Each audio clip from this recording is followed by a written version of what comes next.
Hello everyone and welcome to the channel. I'm Emanuel, I'm a Boeing 737 pilot and a member of PMDG's tech team. In today's video we will have a look at the initial call with the departure controller as well as the climb out to our cruise level. So, if you haven't done so yet, I very much recommend you to watch the previous videos in this series. Now, let's recap real quick. We are following the Kumik 1 Charlie departure from runway 3 to right in Cologne, and the SID says remain on tower frequency until passing 2000, then contact Langen radar on frequency 135.35. I've just paused the simulator here because a lot of things are happening at the same time shortly after takeoff in order to give you the full explanations. So, you can see we have just passed altitude 2000 feet, so in this case, we are supposed to automatically contact the controller when passing 2000 feet. In other cases, at other airports, the air traffic controller or the tower controller is going to give you a clearance or is going to give you a handoff towards the departure controller. And a handoff may look like this. Air Berlin 4 Uniform X-ray identified, contact Langen radar 135.350. You're going to read back 135.35 Air Berlin 4 Uniform X-ray. So that is what a handoff to the departure is going to look like.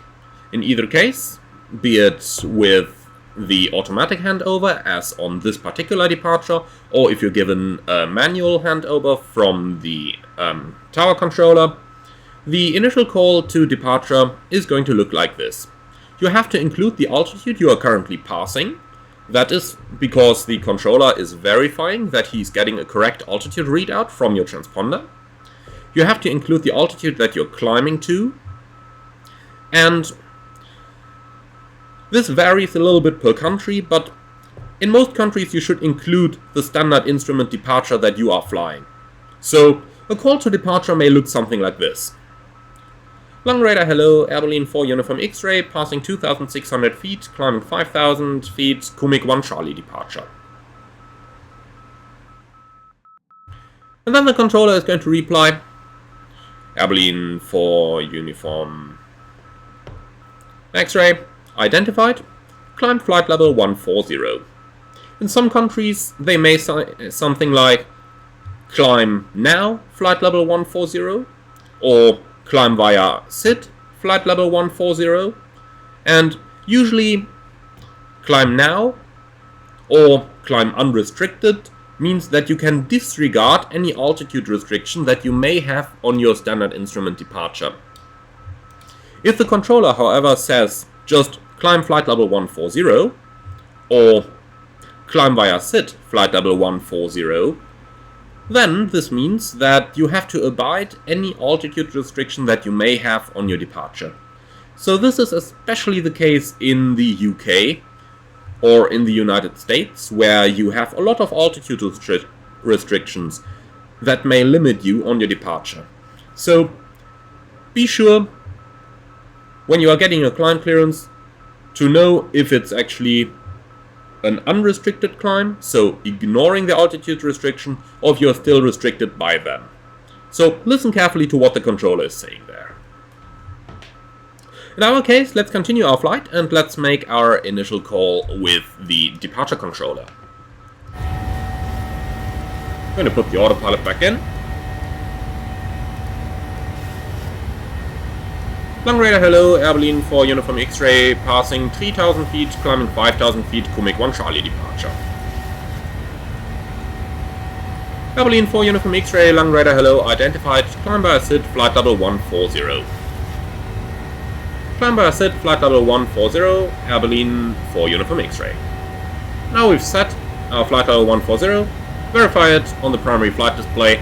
Now we can continue our climb. And of course at the same time don't forget to carry out the normal procedures of your aircraft.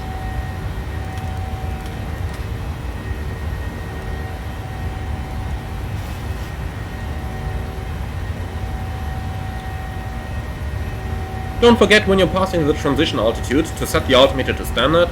You can see how the 737 is alerting us that we are still above the transition altitude with the incorrect QNH set, so that's important. Set your altimeter to standard, otherwise you may climb to an incorrect altitude or flight level. In many cases on the departure you can expect that you are going to get either a radar vector for a shortcut or a direct to another waypoint. So let's assume we're getting a direct clearance now. The controller would say something like, Abilene 4 Uniform X-ray, proceed direct Kumik. You are going to read back, direct Kumik, Abilene 4 Uniform X-ray. So now, put the waypoint on top, verify it, execute, and fly to the waypoint. In some cases the controller may also revise the cleared altitude by using something like Abilene 4 Uniform X-ray, stop climb flight level 90. Now you're re-cleared to an altitude of flight level 90 only, so be sure to dial that in, and if it's something that's very close to your actual position like right now, an overshoot may occur. In this case, just be sure to go back to the altitude as fast as possible.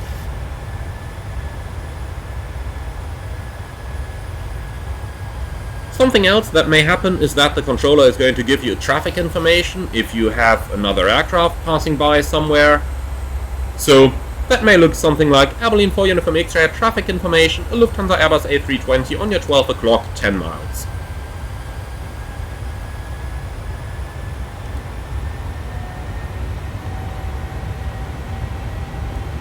Let's continue our climb here to level 140 and assume that we have never gotten the clearance to stop the climb at the lower altitude. Eventually at some point we are going to get a handoff to the next air traffic controller. And that is going to look something like this. Abilene 4 Uniform X-ray, contact Lang radar 124.9. 124.9, Abilene 4 Uniform X-ray. Dial in the frequency. Wait for a very short while on the old frequency to see if the controller is going to correct himself. Maybe he's given you the wrong frequency or something like that. So just wait a couple of seconds before you switch over to the next frequency.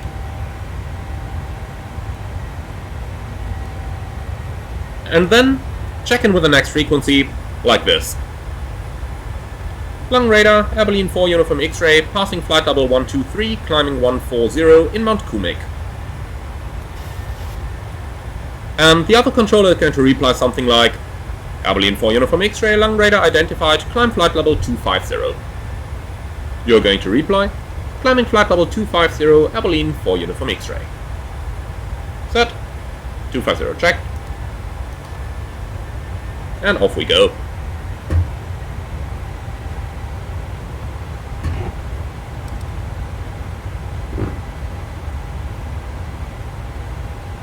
At any point, of course, the controller could give you another direct or take you on a radar heading. That is totally up to the controller. So let's assume we're getting a shortcut like a radar heading right now.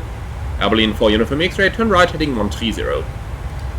Turning right heading 130, Abilene 4 Uniform X-ray. And now we'll fly on a heading of 130 degrees until the controller is giving us further instructions.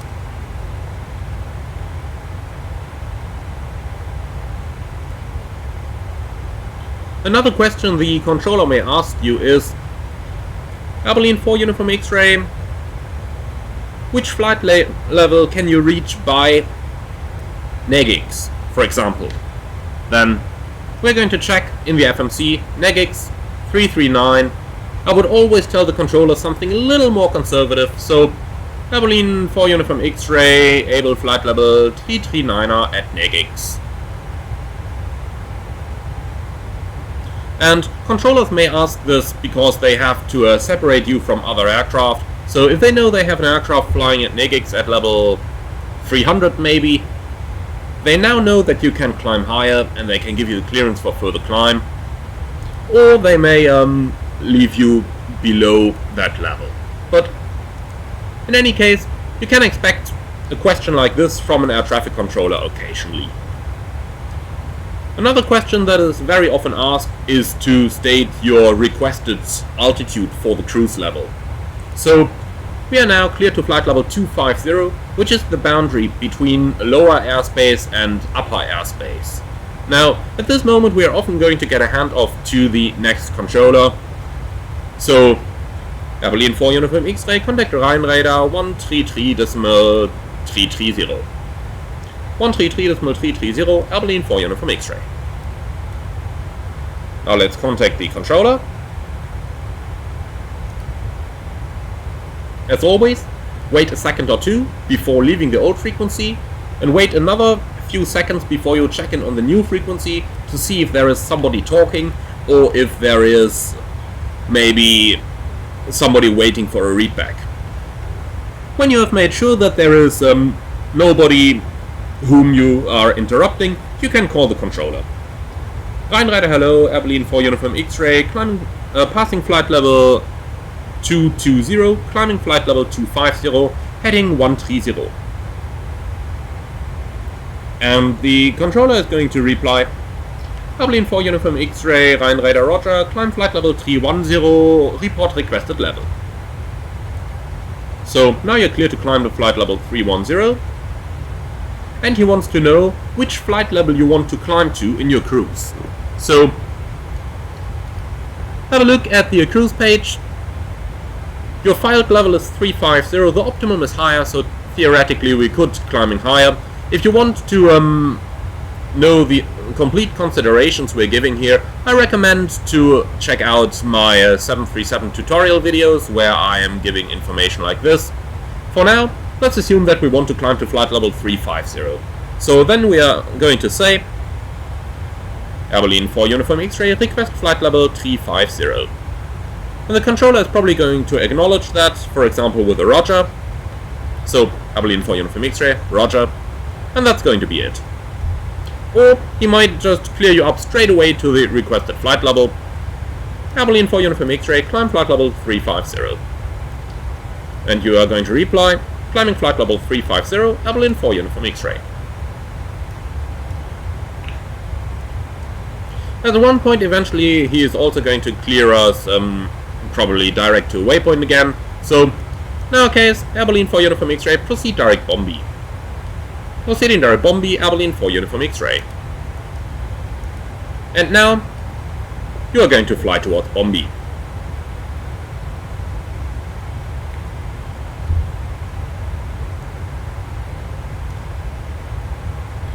And that is basically the stuff that you can expect in the en route part.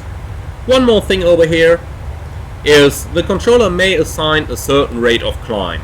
For example, Berlin 4 Uniform X-Ray, climb at 2000 feet per minute or greater. So in this case, we read back 2000 feet per minute or greater, Berlin 4 Uniform X-Ray, and now we'll have to make sure that the airplane is maintaining this rate of climb.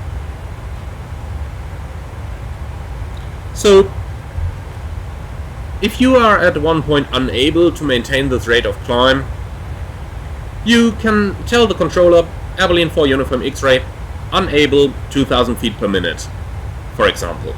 Or if you're getting a clearance now, for example, Berlin 4 Uniform X-Ray, climb at 3000 feet per minute or greater. And you can see that you cannot really do this, then you can always reply, Berlin 4 Uniform X-Ray, unable. And then the controller has to find an alternative solution for whichever problem he's trying to fix.